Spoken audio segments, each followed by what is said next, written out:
Os concellos de Moreña e Valga dan comezo á cuarta edición dos obradoiros de emprego. Ambas vilas organizan xuntas estes talleres de formación debido á baixa taxa de paro que rexistran.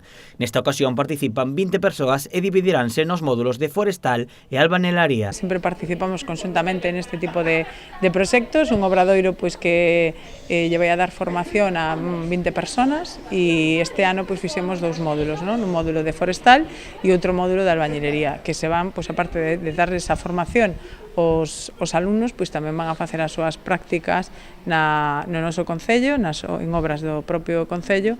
Os obradoiros teñen unha duración de 9 meses. Os participantes, ademais de formarse, cobran e cotizan. A clave destes proxectos é que se formen para que teñan máis posibilidade de poder incorporarse ao mundo do traballo, non? Pero ademais pois están cotizando durante eses 9 meses e iso pois sírvelle no futuro para unha xubilación ou para un paro.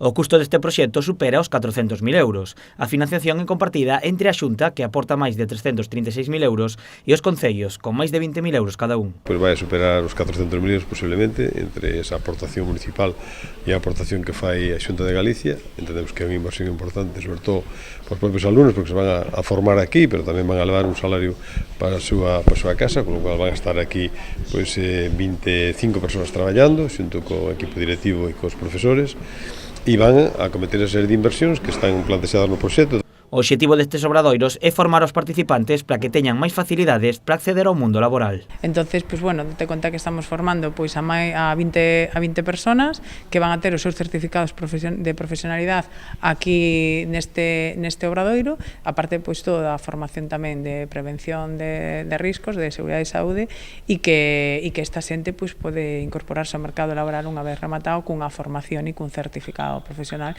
As prácticas que os participantes farán nos concellos serán traballos como a restauración e rehabilitación de fontes e pilóns no rural, a creación e mellora de sendas peonís ou a restauración de patrimonio. Con estes obradoiros fórmase os asistentes á vez que se beneficia a veciñanza de ambas vilas.